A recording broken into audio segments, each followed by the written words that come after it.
Hello everyone, আসসালামু আলাইকুম। Welcome to easy to go education.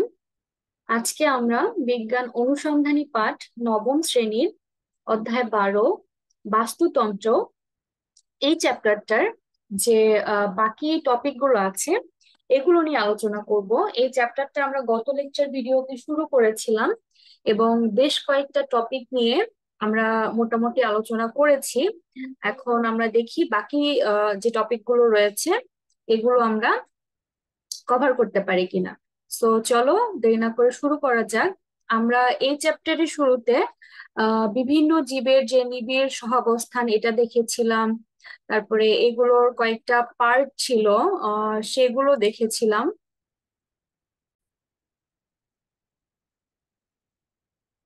সেই পার্ট গুলোর মধ্যে ছিল যেমন মিউচুয়ালিজম, তারপরে হচ্ছে কমনসেলিজম, তারপরে হচ্ছে প্যারাসিটিজম, এগুলো। এরপরে হচ্ছে বাস্তু সংস্থান এবং বাস্তুতন্ত্র কি, এইটা সম্পর্কে আলোচনা করেছিলাম। তারপরে বাস্তুতন্ত্র সম্পর্কে বিস্তারিত কিছু তথ্য দেখেছিলাম। তারপরে বাস্তুতন্ত্রের উপাদান সমূহ কি ছিল সেগুলো দেখেছিলাম, জড় উপাদান কি কি ছিল। এবং বাস্তুতন্ত্রের এই উপাদান সমূহের যে চার্টটা তোমরা দেখতে পাচ্ছ, এটা আমি খুব ভালো করে তোমাদের মনে রাখতে বলেছিলাম, কারণ এটা দেখলেই কিন্তু বাস্তুতন্ত্রের উপাদান সমূহ সম্পর্কে একটা ক্লিয়ার ধারণা তোমরা পেয়ে যাবে। তো এটার পরে হচ্ছে আমরা দেখেছিলাম এই যে বাস্তুতন্ত্রের উপাদানগুলো আমরা দেখলাম, জৈব বস্তু, অজৈব বস্তু, উৎপাদক, খাদক, বিয়োজক থেকে শুরু করে এই যে প্রথম স্তরের খাদক, দ্বিতীয় স্তরের খাদক, তৃতীয় স্তরের খাদক, সর্বোচ্চ খাদক, এই সবগুলো এখানে হচ্ছে এক এক করে সংজ্ঞা দেয়া আছে এবং একই সাথে বিভিন্ন চক্র, চিত্র এগুলো দিয়ে দিয়ে বুঝিয়ে দেয়া হয়েছে আসলে। উম এরপরে আমরা হচ্ছে পপুলেশন ইকোলজি সম্পর্কে পড়েছিলাম এবং এটার চারটা উপাদান দেখেছিলাম, যে আকার, ঘনত্ব, বিচ্ছুরণ। তারপরে এগুলো হচ্ছে আহ আহ মানে যে চারটা মূল উপাদান দেখেছিলাম, আকার, ঘনত্ব, জীব সংখ্যা, ডিসপারশন এবং ডেমোগ্রাফি, সেগুলোর হচ্ছে সংক্ষিপ্ত সংজ্ঞা এখানে আমরা দেখেছি। এবং একই সাথে হচ্ছে আহ কে এবং আর, এই দুইটা সিলেকশন এবং কে আর সিলেকশনের এক্সাম্পল এবং এরা কারা এবং হচ্ছে এগুলোর মানে কোন অবস্থায় জীবের মানে বেঁচে থাকার সম্ভাবনা, এগুলা দেখেছিলাম। তারপরে হচ্ছে জীবের ক্যারিং ক্যাপাসিটির একটা চিত্র এবং ব্যাখ্যা দেখেছিলাম। তারপরে খাদ্য চক্র, শক্তি পিরামিড, এটা আর কি শুরু করেছিলাম। শুরু করার পরে শিকারী জীবী খাদ্য শিকল, পরজীবী খাদ্য শিকল, খাদ্য জাল, এবং এটার যে পাঁচটা খাদ্য শিকল কিরকম হতে পারে, এই যে এখানে যেটা দেয়া আছে এই খাদ্য জালের, সেটা দেখেছিলাম। তারপরে বাস্তুতন্ত্রের মধ্যে পুষ্টি প্রবাহ আমরা কিভাবে চিন্তা করতে পারি, কিভাবে হচ্ছে নিউট্রিশন ফ্লোটা, এটা আমরা দেখতেছিলাম একটা ইকোসিস্টেমের মধ্যে। এরপরে হচ্ছে আমরা শুরু করেছিলাম বাস্তুতন্ত্রের শক্তি প্রবাহ। এইটা শুরু করে আমরা হচ্ছে এই পর্যন্ত আসার পরপরই আমাদের গত লেকচার ভিডিওটা শেষ করেছিলাম। সো আজকে আমরা এর পরবর্তী যে টপিক গুলো আছে এগুলো নিয়ে একটু বিস্তারিত আলোচনা করব। তো প্রথমেই আছে হচ্ছে শক্তি পিরামিডের ধারণা।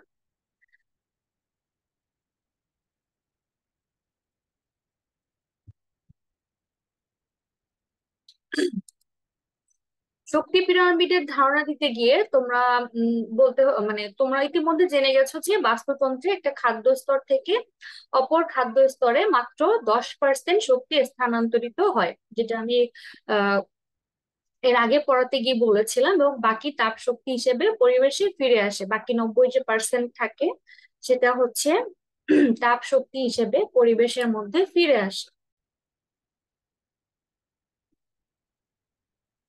তো আমরা বলছিলাম যে 10% শক্তি হচ্ছে আমাদের খাদ্যস্তর থেকে মানে এক খাদ্যস্তর থেকে আরেক খাদ্যস্তরে মাত্র 10% শক্তি স্থানান্তরিত হয় এবং বাকি 90% তাপ শক্তি হিসেবে পরিবেশে ফিরে যায়। কাজেই পরবর্তী খাদ্য স্তরে মোট শক্তির পরিমাণ কমে যায়। এই কারণে নিম্ন খাদ্যস্তর থেকে উচ্চ খাদ্যস্তর পর্যন্ত জীবের স্থানান্তরিত শক্তিকে পরপর সাজালে যে ক্রমহ্রাসমান আকৃতির চিত্র পাওয়া যায় তাকে হচ্ছে খাদ্য পিরামিড বা শক্তি পিরামিড বলে। এখানে শক্তির যে পিরামিড তোমরা দেখতে পাচ্ছ, প্রথমত নিচে আসছে উৎপাদক, এরপরে উৎপাদককে ভক্ষণ করে হচ্ছে প্রথম স্তরের খাদক, প্রথম স্তরের খাদককে আবার খেয়ে ফেলে হচ্ছে দ্বিতীয় স্তরের খাদক, এরপরে দ্বিতীয় স্তরের খাদককে আবার খেয়ে ফেলে হচ্ছে তৃতীয় স্তরের খাদক, এরপরে উচ্চ স্তরের খাদক বা সর্বোচ্চ খাদক হিসেবে আহ উচ্চ স্তরের খাদক আর কি দ্বিতীয় স্তরের খাদককে খেয়ে ফেলে। এই যে শক্তির যে পিরামিড, এই পিরামিডের ধারণাটাই মূলত এখানে দেয়া হয়েছে যে আহ কিভাবে শক্তিটা আসলে এক স্তর থেকে আরেক খাদ্য স্তরে মানে সঞ্চারিত হচ্ছে সেটা। শক্তির এই প্রবাহ কিন্তু সবসময় একমুখী হবে, উভয়মুখী না, মানে একই সাথে আসতেছে যাচ্ছে এমনটা না। একমুখী হবে, মানে একদিকেই শক্তিটা প্রবাহ হবে এবং এটাকে কখনোই বিপরীতমুখী করা যাবে না। প্রতিটি ধাপে প্রায় 90 ভাগ শক্তি কমে যায়, আমি যেটা তোমাদেরকে বললাম, এবং যা ব্যবহারযোগ্যতা হারায়। শক্তির এই ক্রমবর্ধমান ক্ষয় খাদ্য শিকলের আকারকে 4 বা 5টি ধাপের মধ্যে কিন্তু সীমাবদ্ধ রাখে। খাদ্য শিকল যত দীর্ঘ হবে, ঊর্ধ্বতম ট্রফিক লেভেলে শক্তির পরিমাণ কিন্তু ততই কমতে থাকবে এবং এক পর্যায়ে এসে আর কোনো শক্তি কিন্তু অবশিষ্ট থাকবে না।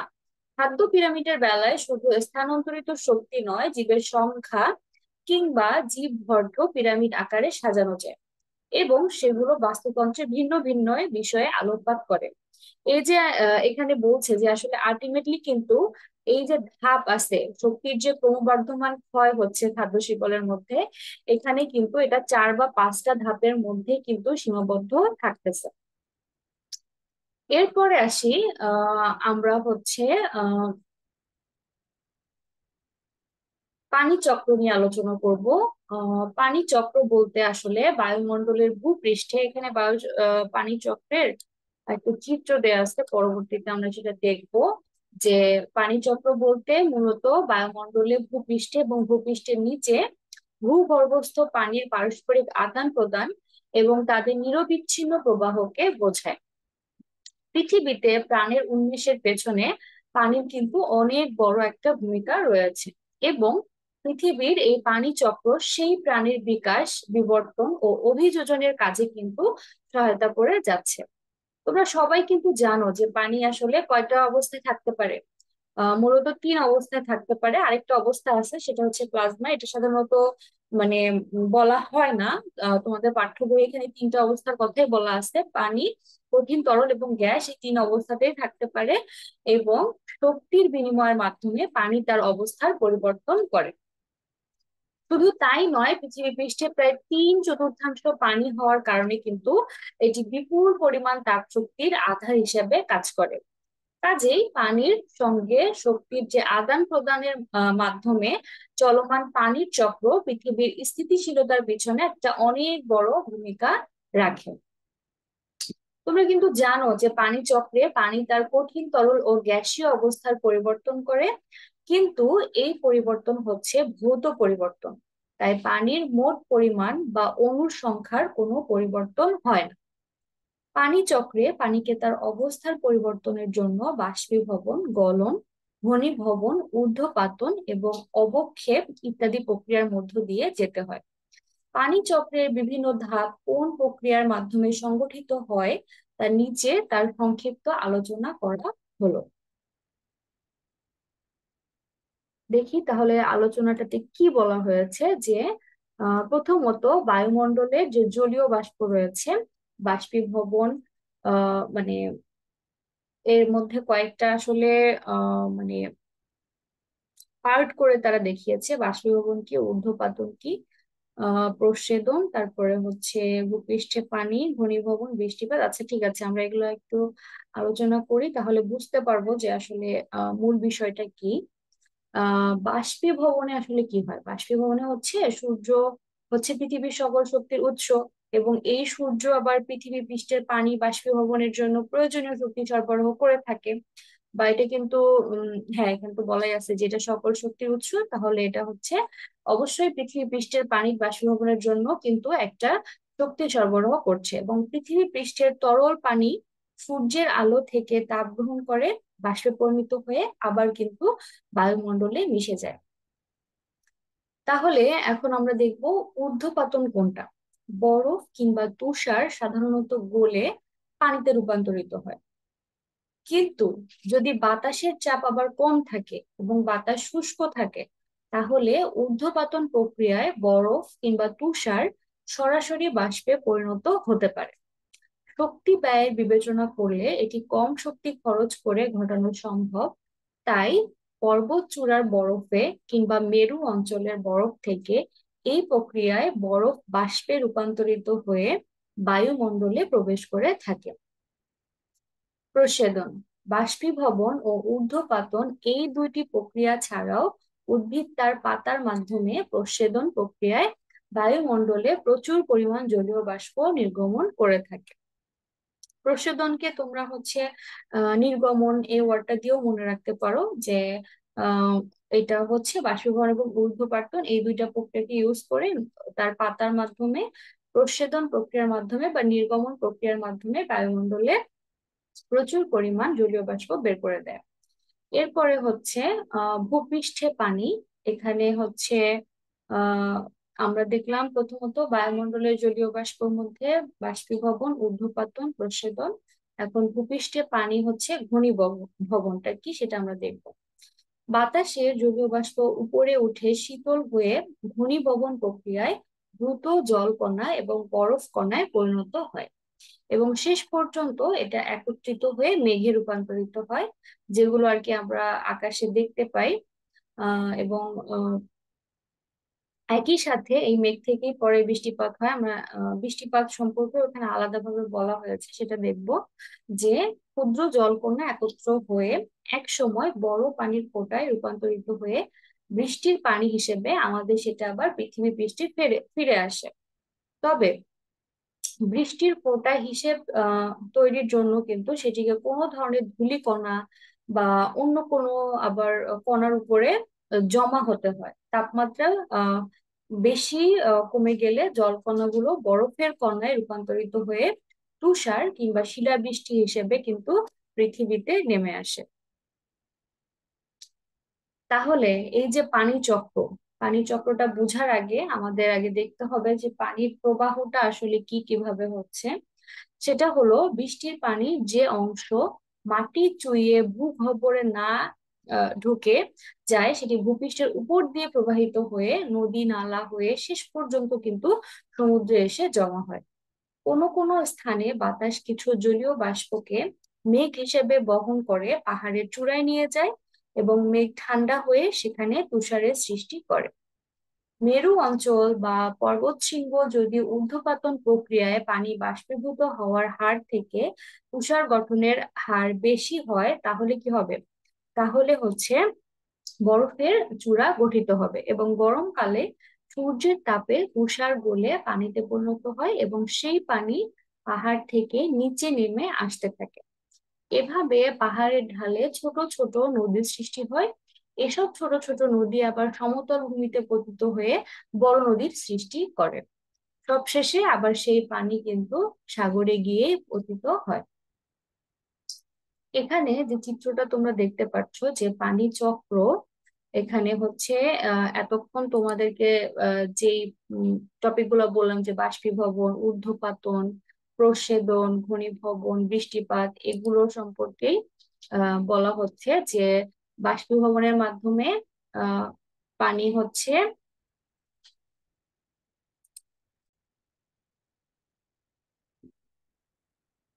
ওকে।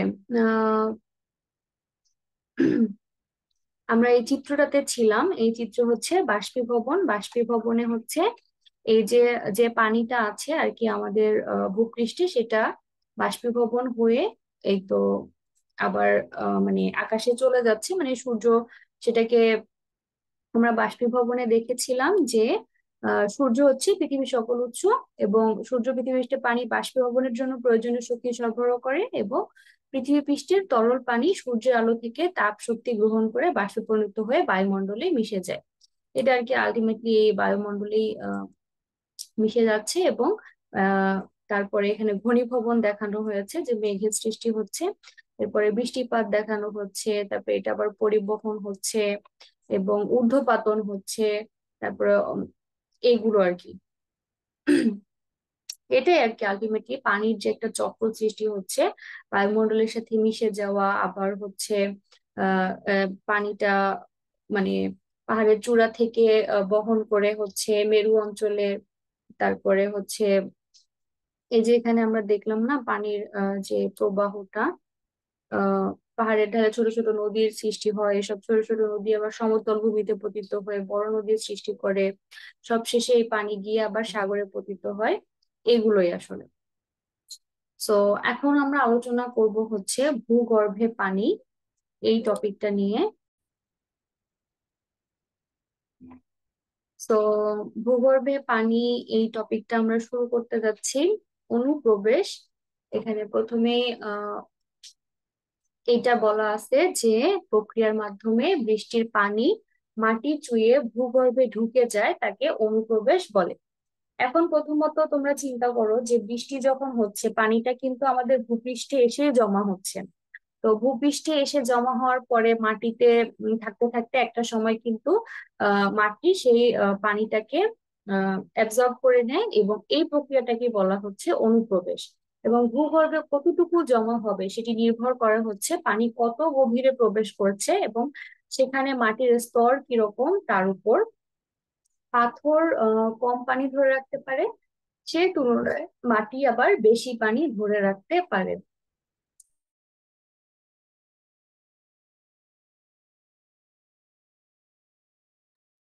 ওকে। তাহলে আমরা হচ্ছে ভূগর্ভে পানি এই টপিকটা শুরু করি। অনুপ্রবেশ আসলে যে প্রক্রিয়ায় বৃষ্টির পানি মাটি চুইয়ে ভূগর্ভে ঢুকে যায় তাকে অনুপ্রবেশ বলে। ভূগর্ভে কতটুকু জমা হবে সেটা আসলে নির্ভর করে পানি কত গভীরে প্রবেশ করেছে এবং সেখানে মাটির স্তর আসলে কিরকম তার উপর। পাথর কম পানি ধরে রাখতে পারে, সে তুলনায় আবার মাটি বেশি পানি ধরে রাখতে পারে। ভূপৃষ্ঠে অনুপ্রবেশ করা পানি মাটির নিচে গিয়ে অ্যাকুইফায়ার গঠন করতে পারে। অর্থাৎ তোমরা বুঝতে পারছো, ভূপৃষ্ঠের পানি থেকে জলীয় বাষ্প, সেই জলীয় বাষ্প থেকে মেঘ, আবার মেঘ থেকে বৃষ্টি এবং তুষার, এবং সেই বৃষ্টি এবং তুষার গলা পানি নদীতে প্রবাহিত হয়ে সর্বশেষ সাগরে গিয়ে পতিত হয়। এভাবেই আসলে পানি চক্র আবর্তিত হয়। এখানে পানিচক্রের যে ধাপগুলোর কথা আর কি বলা হয়েছে, সেগুলো সুনির্দিষ্ট শুরু বা কোনো শেষ নেই। এগুলোর জন্য কোনো সময়ও বেঁধে দেওয়া যায় না, কারণ এই পানিচক্র হচ্ছে অবিরত চলছে। সো আমি এটা কোনো সিকোয়েন্স ওয়াইজ বলতে পারবো না যে এটার পরে এটা হচ্ছে, এটা হচ্ছে এই সময়ের মধ্যে হচ্ছে। সো এটার যেহেতু কোনো সুনির্দিষ্ট সময় নেই, কোনো মানে নিয়ম নেই যেভাবেই হবে এটার পরে এটা হবে, সো এইটাকে আমরা কিন্তু স্পেসিফিক ভাবে বলতে পারবো না। কিন্তু এই পানি চক্রটা হচ্ছে ক্রমান্বয়ে অবিরত ঘটেই চলেছে। এই যে পানি চক্রটা রয়েছে, এই পানি চক্রের কি গুরুত্ব রয়েছে আমরা এখন সেটা নিয়ে আলোচনা করব। পানি চক্রের আসলে গুরুত্ব অপরিসীম। জলবায়ুর উপরে পানি চক্রের অনেক বড় একটা প্রভাব রয়েছে। উদাহরণ দেওয়ার জন্য আসলে আমরা বলতে পারি, পানি বাষ্পীভূত হওয়ার সময় পরিবেশকে শীতল করে না রাখলে গ্রিন হাউস প্রক্রিয়ার কারণে পৃথিবীর তাপমাত্রা অসহনীয় হয়ে উঠত। গ্রিন হাউস ইফেক্ট অবশ্যই তোমরা শুনেছো নামটা, এটা আসলে কেন হচ্ছে এখন তোমরা বুঝতে পারছিলে। এছাড়া পানি চক্র বাতাসকে হচ্ছে পরিশুদ্ধ করে। উদাহরণ দেওয়ার জন্য আবার বলা যায় যে বৃষ্টির ফোঁটা গঠনের জন্য পানির ক্ষুদ্র কণাগুলো ধূলিকণার উপর জমা হয় এবং সেটিকে বায়ুমণ্ডল থেকে সরিয়ে পৃথিবীর মাটির উপর নামিয়ে আনে। শুধু কিন্তু তাই নয়, বাতাসে আসলে ভাসমান অপদ্রব্যকে, এমনকি ভাইরাস বা ব্যাকটেরিয়াকেও বৃষ্টির পানি আসলে অপসারণ করে ফেলে, বাতাসকে পরিশুদ্ধ করে। পানি চক্র দেখলাম। এখন আমরা দেখব হচ্ছে অক্সিজেন চক্র আসলে কি সেটা। আমরা সবাই জানি বাতাসের হচ্ছে 78% ভাগ নাইট্রোজেন, 21% হচ্ছে অক্সিজেন, অন্য সব গ্যাস মিলিয়ে হচ্ছে বাকি 1%। তার মানে এখানে সবচেয়ে বেশি হচ্ছে বাতাসে আছে নাইট্রোজেন, এর পরপরই আছে অক্সিজেন, আর বাকি সব গ্যাস ট্যাস মিলিয়ে এটা হবে হচ্ছে 1%। পৃথিবীতে সবসময় কিন্তু বাতাসে এই পরিমাণ অক্সিজেন ছিল না। প্রায় 4.6 বিলিয়ন বছর আগে পৃথিবীতে সায়ানোব্যাকটেরিয়া সালোক সংশ্লেষণ করে অক্সিজেন তৈরি করা শুরু করে, এবং প্রায় 300 মিলিয়ন বছর আগে পৃথিবীতে অক্সিজেনের পরিমাণ বর্তমান পর্যায়ে এসে পৌঁছেছে। পৃথিবীর বেশিরভাগ জীবই এই অক্সিজেন শোষণ করে কিন্তু জীবন ধারণ করে থাকে। অর্থাৎ বলা যায় যে অক্সিজেন পৃথিবীতে প্রাণের অস্তিত্ব টিকিয়ে রাখার ব্যাপারে একটা মূল ভূমিকা পালন করছে। অক্সিজেন চক্রটি, এখানে একটা চিত্র দেওয়া আছে তোমাদের, আমি চিত্রটা দেখাবো, একটা জৈব রাসায়নিক চক্র, এবং এই চক্রের মাধ্যমে পৃথিবীতে অক্সিজেনের পরিমাণ একটা স্থিতিশীল পর্যায়ে থাকে। এই চক্রটি কিন্তু শুধু বায়ুমণ্ডল নয়, পৃথিবী জীবমণ্ডল ও পৃথিবী পৃষ্ঠের লিথোস্ফিয়ার পর্যন্ত বিস্তৃত। প্রকৃতপক্ষে পৃথিবীর আসলে বায়ুমণ্ডলে যে পরিমাণ অক্সিজেন রয়েছে তার থেকে অনেক বেশি অক্সিজেন রয়েছে এই লিথোস্ফিয়ারে। অক্সিজেন চক্র এখানে দেখানো হয়েছে। প্রথমত গাছ, যে কিনা সূর্যালোকের উপস্থিতিতে সালোক সংশ্লেষণ প্রক্রিয়ার মাধ্যমে নিজের খাদ্য নিজে তৈরি করছে, এবং সে কার্বন ডাই অক্সাইডকে গ্রহণ করছে এবং বের করে দিচ্ছে হচ্ছে অক্সিজেন। সো আমরা আবার সেই প্রাণী অক্সিজেন গ্রহণ করে আমাদের শ্বাসকার্য পরিচালিত করছি, এবং আমরা নিঃসরণ করছি হচ্ছে কার্বন ডাই অক্সাইড, সেটা আবার উদ্ভিদ তার খাদ্য হিসেবে গ্রহণ করছে। এবং এখানে হচ্ছে বায়ুমণ্ডলের সাথে আমাদের যে অক্সিজেন, কার্বন ডাই অক্সাইড, সূর্যালোক, এবং এটা কিভাবে এটা চক্রের মাধ্যমে পরিচালিত হচ্ছে সেটা এখানে আর কি দেখানো হয়েছে।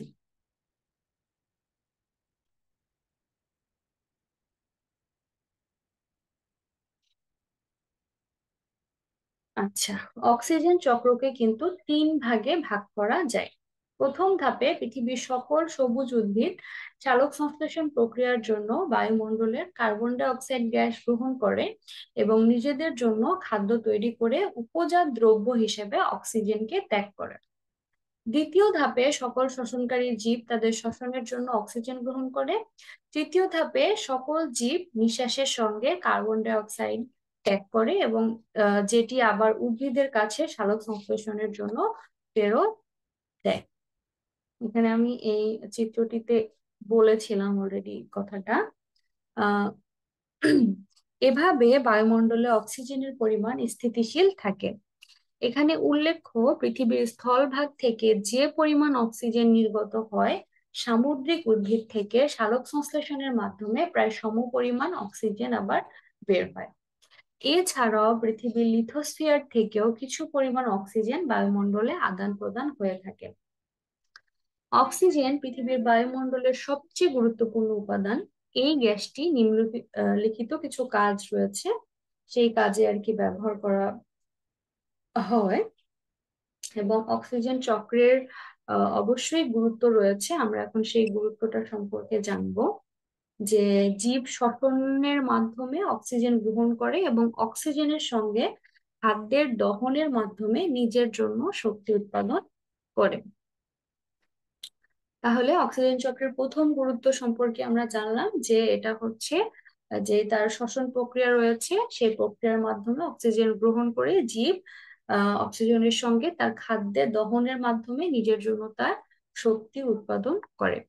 এছাড়া রান্নার কাজে, গাড়িতে, শিল্প কারখানায় এবং আরো অনেক কিছুতেই কিন্তু শক্তি সৃষ্টি করার জন্য জ্বালানি দহন করা হয়। এই সব দহন কাজে কিন্তু অক্সিজেন ব্যবহার করা হয়। এছাড়া পানিতে দ্রবীভূত অক্সিজেন গ্রহণ করে জলজ প্রাণীরা জীবন ধারণ করে থাকে। জৈব বর্জ্য পদার্থের পচন প্রক্রিয়ায় আবার অক্সিজেন ব্যবহার করা হয়। তাহলে আমরা পানি চক্র, অক্সিজেন চক্র, এগুলো সব দেখে ফেললাম। এখন আমরা দেখব হচ্ছে নাইট্রোজেন চক্র কি সেটা। নাইট্রোজেন চক্র হচ্ছে পৃথিবীর বাস্তুতন্ত্রের একটা গুরুত্বপূর্ণ অংশ। নাইট্রোজেন জীবের জন্য একটি গুরুত্বপূর্ণ পুষ্টি, কিন্তু বায়ুমণ্ডলে এটা বিপুল পরিমাণে থাকলেও কোনো প্রাণী বা উদ্ভিদ এটি সরাসরি ব্যবহার করতে পারে না। আমরা একটু আগেই দেখলাম যে বায়ুমণ্ডলে এই নাইট্রোজেন গ্যাসের পরিমাণ 78%, যা কিনা সবচেয়ে বেশি। এবং নাইট্রোজেন চক্র এমন একটা জৈব ভূরাসায়নিক প্রক্রিয়া যেটি প্রায় নিষ্ক্রিয় নাইট্রোজেন গ্যাসকে জীবের ব্যবহার উপযোগী করে রূপান্তরিত করে তোলে। এই চক্রের মাধ্যমে নাইট্রোজেন গ্যাস বায়ুমণ্ডল থেকে মাটিতে আসে।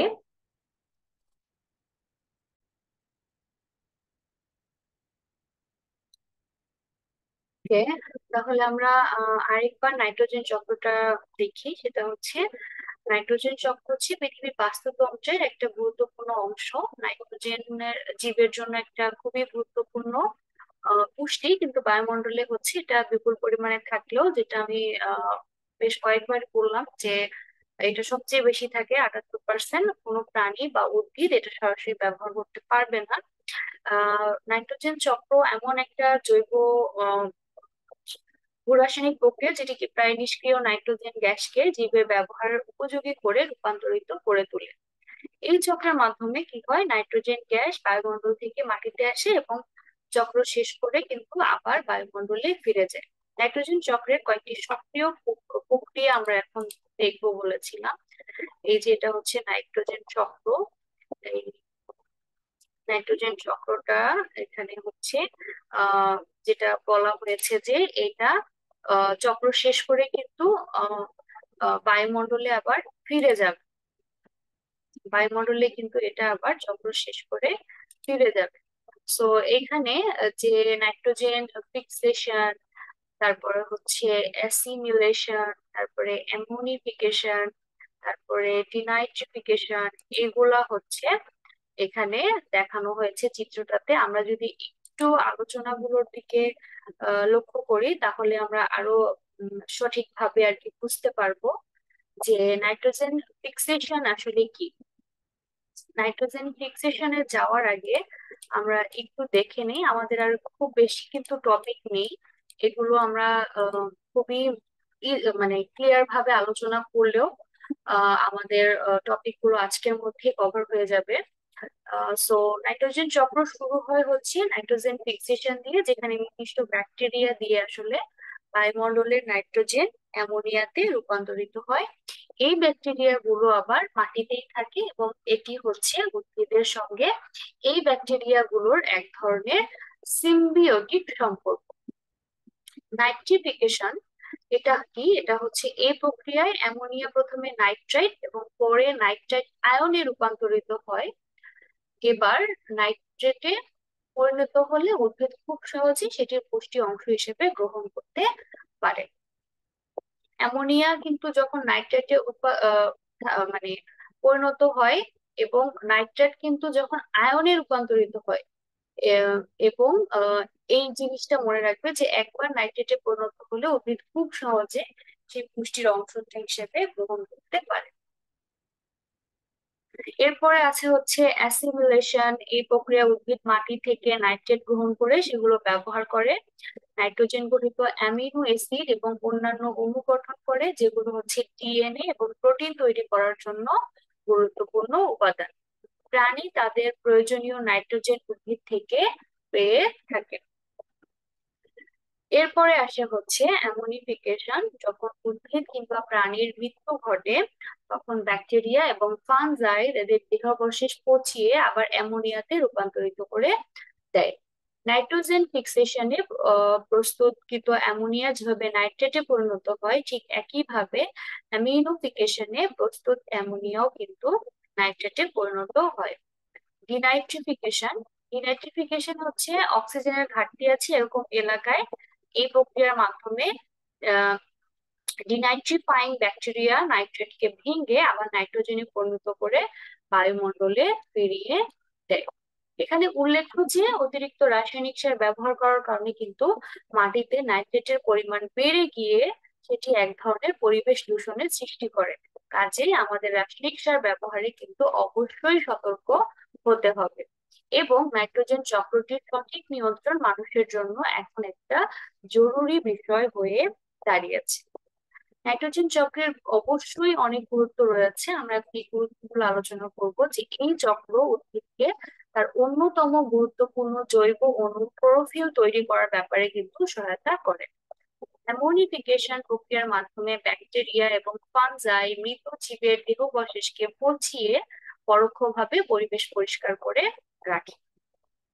নাইট্রাইট এবং নাইট্রেট তৈরি করে ভূমিতে প্রয়োজনীয় পুষ্টি উপাদান প্রদান করার দায়িত্ব পালন করে নাইট্রোজেন। এবং হচ্ছে নাইট্রোজেন জীবদেহের একটি গুরুত্বপূর্ণ উপাদান। নাইট্রোজেন হচ্ছে চক্র জীবদেহের গুরুত্বপূর্ণ জৈব অণুগুলো তৈরি করার বিষয়টিও কিন্তু নিশ্চিত করে থাকে। এখন আরেকটা ইন্টারেস্টিং টপিক, যেটা হচ্ছে বিভিন্ন পরিবেশে জীবের অভিযোজন। অভিযোজন মানে কি তোমরা বুঝো? অভিযোজন আস্তে আস্তে এইগুলো আমরা যখন মানে ব্যাখ্যাটা পড়বো তখনই বুঝবো। আরেকটা বিষয় আসে হচ্ছে অভিযোজনের সাথে খুবই রিলেটেড, সেটা হচ্ছে খাপ খাইয়ে নেওয়ার যে ব্যাপারটা। তো প্রকৃতিতে বেঁচে থাকার জন্য জীবকে তার বাসভূমির পরিবেশে অভ্যস্ত হতে হয়। সে কারণে বৈরী পরিবেশেও আমরা জীবকে টিকে থাকতে দেখি। সব সময় যে আমাদের অনুকূলে থাকবে সবকিছু এমনটা কিন্তু না, প্রতিকূল পরিবেশেও আমরা জীবকে টিকে থাকতে দেখি। এবং ভিন্ন ভিন্ন পরিবেশে ভিন্ন ভিন্ন চ্যালেঞ্জ রয়েছে, যেমন তাপমাত্রার পার্থক্য, খাদ্যের অপ্রতুলতা, শিকারী প্রাণীর বিচরণ। তারপরেও দীর্ঘ বিবর্তনে সেই পরিবেশেও বেঁচে থাকার মতো বৈশিষ্ট্য নিয়ে প্রাণী অভিযোজিত হয়েছে। প্রকৃতির বিভিন্ন পরিবর্তন ঘটলেও জীব সম্প্রদায়ের সংখ্যা অনুপাতের যে বড় পরিবর্তন হয় না, তার পেছনে রয়েছে জীবের অভিযোজন ক্ষমতা। পরিবেশের সঙ্গে খাপ খাওয়াতে বংশানুক্রমে বিবর্তনের মাধ্যমে নির্দিষ্ট পরিবেশে টিকে থাকার উপযোগী প্রজাতিটি মাঝে আমরা সেই পরিবেশ উপযোগী বিভিন্ন ধরনের শারীরিক ও শরীরবৃত্তীয় কার্যকলাপের পরিবর্তন দেখে থাকি। এর ফলে জীবটির অস্তিত্ব বংশানুক্রমে সেই পরিবেশে টিকে থাকে। অর্থাৎ যার অভিযোজন ক্ষমতা বেশি, সে তত বেশি বংশ বিস্তার করে তার অস্তিত্ব টিকিয়ে রাখতে পারে, এবং সে প্রতিকূল পরিবেশে নিজেকে খুব সহজেই খাপ খাইয়ে নিতে পারে। এখানে কিছু উদাহরণ রয়েছে, সেগুলোর মধ্যে তোমরা এই অভিযোজন প্রক্রিয়া সম্পর্কে আরেকটু ধারণা পাবে যদি তোমরা সেগুলো দেখো। তো যেমন মরুভূমি, মেরু অঞ্চলে হচ্ছে প্রাণীর অভিযোজনের জন্য বিভিন্ন ধরনের শারীরিক পরিবর্তন ঘটায়। যেমন তাদের দেহে পানি ধরে রাখার ব্যবস্থা থাকে দেহ থেকে পানি নির্গমন কমানোর জন্য, এবং এদের ত্বক অনেক পুরু হয়। তারপরে ঘর্মগ্রন্থির সংখ্যা অনেক কম হয়। শরীরের উপর মোম জাতীয় তারপরে হচ্ছে পানি অপ্রতিরোধ প্রলেপ থাকে। শুধু তাই নয়, এই প্রাণীদের আচরণও ভিন্নতা দেখা যায়। যেমন দিনের সবচেয়ে উত্তপ্ত সময়ে এগুলো উন্মুক্ত স্থানে আসে না। তো উট এরকম প্রাণীর একটি উদাহরণ। তারা এদের কুজ অনেক, মানে কুজের মধ্যে অনেক পানি সঞ্চয় করে রাখতে পারে, এবং তাদের নাক এমন ভাবে গঠিত যেন নিঃশ্বাসের সঙ্গে পানি হারিয়ে না যায়। শুধু তাই নয়, উট কিন্তু অনেক উঁচু তাপমাত্রা সহ্য করতে পারে। এরপরে আসি হচ্ছে ম্যানগ্রোভ ফরেস্ট। সমুদ্র উপকূলে যেখানে মিঠা পানি এবং লোনা পানি সংযুক্ত হয়, সেখানকার উদ্ভিদগুলোতে লবণাক্ত পানি এবং লবণাক্ত মাটিতে টিকে থাকার বিশেষ বৈশিষ্ট্য রয়েছে। জোয়ার ও ভাটার পানির উচ্চতার তারতম্যের এরা খাপ খাইয়ে নেয়, এবং পানির নিচে থাকার পরও কিন্তু শ্বসনের জন্য মাটি পুড়ে এখানকার কিছু কিছু উদ্ভিদের শ্বাসমূল বের হয়ে আসে। সুন্দরবনের সুন্দরী গাছ ম্যানগ্রোভ ফরেস্টের পরিবেশে টিকে থাকার জন্য এক ধরনের বিশেষ শ্বাসমূল তৈরি করে থাকে। আবার আলো উদ্দীপনা গাছগুলোকে আলোর দিকে পরিচালিত করে সালোক সংশ্লেষণের পরিমাণটা বাড়ায়। তো এক একটা প্রাণী এক এক ভাবে পরিবেশের সাথে খাপ খাইয়ে নেওয়ার জন্য, তাদের অস্তিত্ব টিকিয়ে রাখার জন্য তাদের অভিযোজন ক্ষমতা প্রয়োগ করে হচ্ছে আহ তাদের জীবন অতিবাহিত করে আসছে। এখানে একটা চিত্র দেখতে পাচ্ছ, যে বিশেষ পরিবেশে অভিযোজিত প্রাণীর একটা উদাহরণ হচ্ছে মরু অঞ্চলের উট, হচ্ছে সমুদ্রের ডলফিন, এবং হচ্ছে পাহাড়ি ছাগল। সামুদ্রিক পরিবেশ, সামুদ্রিক জীবের প্রধান প্রতিবন্ধকতা হচ্ছে লবণাক্ততা, পানির চাপ এবং দেহে পানির সাম্যতা বজায় রাখা। সে কারণে তাদের দেহ সাঁতার কাটার উপযোগী হয়ে গড়ে ওঠে এবং পানিতে দ্রবীভূত অক্সিজেন গ্রহণ করার জন্য তাদের বিশেষ শ্বসন ব্যবস্থা থাকতে পারে। ডলফিন এই পরিবেশের উদাহরণ। এদের শরীরের সাঁতারের উপযোগী ভাবে গঠিত এবং এদের সাঁতার দেওয়ার জন্য পাখনা গতি নিয়ন্ত্রণের জন্য ফ্লিপার থাকে। পানির পৃষ্ঠে শ্বাস নেওয়ার জন্য ডলফিনের ব্লো হোল আছে। মেরু অঞ্চল, মেরু অঞ্চলে কি হয়, মেরু অঞ্চলে প্রাণীদের চরম শীতল তাপমাত্রা, খাদ্যের অপ্রতুলতা এবং দীর্ঘ সময় সূর্যালোকের অনুপস্থিতিতে থাকার জন্য অভিযোজন করতে হয়। তাই সাধারণত এখানকার প্রাণীদের ঘন লোম, তাপ নিরোধক চর্বির স্তর এবং দীর্ঘ শীত নিয়ন্ত্রিত মানে শীত নিদ্রায় অভ্যস্ত হতে হয়। শ্বেত ভাল্লুক এদের একটা উদাহরণ এবং এদের ঘন লোম থাকে এবং পুরো চর্বির স্তর থাকে যেন তারা তাদের বডিকে সেভ করতে পারে, যে তাদের শীতল তাপমাত্রা থেকে যেন কিছুটা হলেও তারা রক্ষা পায়, এবং ছোট ছোট কান এবং ছোট লেজের কারণে কম তাপ হারিয়ে থাকে। এরপরে আসে হচ্ছে গুহাজীবী প্রাণী। এই প্রাণীদের অন্ধকার পরিবেশে থাকার অভ্যস্ত হতে হয়, কারণ গুহার মধ্যে কিন্তু আলোর অনুপ্রবেশ সেভাবে ঘটে না এবং দৃষ্টি ব্যবহার করতে পারে না বলে এদের স্পর্শানুভূতি এবং গন্ধের অনুভূতি অনেক তীব্র হয়ে থাকে। সূর্যালোকের অভাবে এদের গায়ের রং হালকা হয় এবং দৃষ্টিহীন গুহার মাছ এদের উদাহরণ। অন্ধকারে থাকতে থাকতে এদের চোখের প্রয়োজনীয়তা ফুরিয়েছে, কিন্তু হচ্ছে অন্ধকার খাবার অনুসন্ধান করার জন্য গন্ধ ও স্পর্শানুভূতি অনেক বেশি সংবেদনশীল হয়েছে। তো আর দুটা টপিক আছে, খুব বেশি বড় না এগুলো। সেটা হচ্ছে যে অভিযোজনের ক্ষেত্রে আরেকটা গুরুত্বপূর্ণ অঞ্চল হচ্ছে পার্বত্য অঞ্চল, এবং এখানেও কিন্তু অনেক চ্যালেঞ্জেস ফেস করতে হয় প্রাণীদের টিকে থাকার জন্য। এখানের প্রাণীদের জন্য কিন্তু একটু উম, আহ অন্যরকম ট্রিকি হতে হয় তাদেরকে হচ্ছে। এরা মূলত উঁচু স্থানের প্রাণীদের কিন্তু কম অক্সিজেনে অভ্যস্ত হতে হয়। তারা এভাবেই তাদেরকে গড়ে তোলে যে তাদের ফুসফুসের আকার সাধারণত বড় হয় এবং অক্সিজেন সরবরাহের জন্য শ্বসন তন্ত্র কিন্তু অনেক বেশি দক্ষ হতে হয়। এই প্রাণীদের মেটাবলিজম কিন্তু ধীর গতির হয়ে থাকে। হিমালয়ের তার পাহাড়ি ছাগল এর উদাহরণ। শীত থেকে রক্ষা পাওয়ার জন্য এদের তারপরে ঘন লোম হয় এবং এগুলোর পায়ের খুর পাথুরে এলাকার আঁকড়ে ধরার উপযোগী হয়ে অভিযোজিত হয়েছে। তারপরে আসি একদম শেষে হচ্ছে মানব সৃষ্ট পরিবেশ। মানুষের সৃষ্টি পরিবেশও কিন্তু পশু পাখি অভিযোজিত হয়। শহুরে এলাকায় প্রাণীর রাত্রিজীবী হয়ে যায়, সেগুলো দালান কোঠা বা কংক্রিটের স্থাপনায় আস্তানা গড়ে তুলে। শুধু তাই নয়, এগুলো হচ্ছে মানুষের পরিত্যক্ত খাবার খেয়েও কিন্তু অভ্যস্ত হয়ে যায়। ইঁদুর কিন্তু এর প্রকৃষ্ট উদাহরণ, কারণ ইঁদুরকে খুব কমই হচ্ছে মানে মানে আলাদা করে খাবার খাইয়ে বড় করে তোলা হয়। এরা হচ্ছে সাধারণত মানুষের পরিত্যক্ত খাবার খেয়ে অভ্যস্ত হয়ে যায় এবং তারা দালান কোঠার ফাঁকা বাক্য করে বসবাস করে এবং মানুষের উচ্ছিষ্ট খাবার খেয়ে বেঁচে থাকে। পরিবেশের সঙ্গে খাপ খাইয়ে নেয়ার প্রচেষ্টায় যে প্রাণীগুলো বেশি অভ্যস্ত হবে সেগুলি হচ্ছে সফলভাবে টিকে থাকতে পারবে এবং বংশধরদের মাঝে এই অভিযোজিত বৈশিষ্ট্যগুলো দেখা যাবে। এভাবে পরিবেশের সঙ্গে অভিযোজিত হয়ে প্রাণীগুলি নিজ প্রজাতির অস্তিত্ব রক্ষা করে এবং এভাবে বাস্তুতন্ত্রের ভারসাম্য রক্ষা হয়ে থাকে।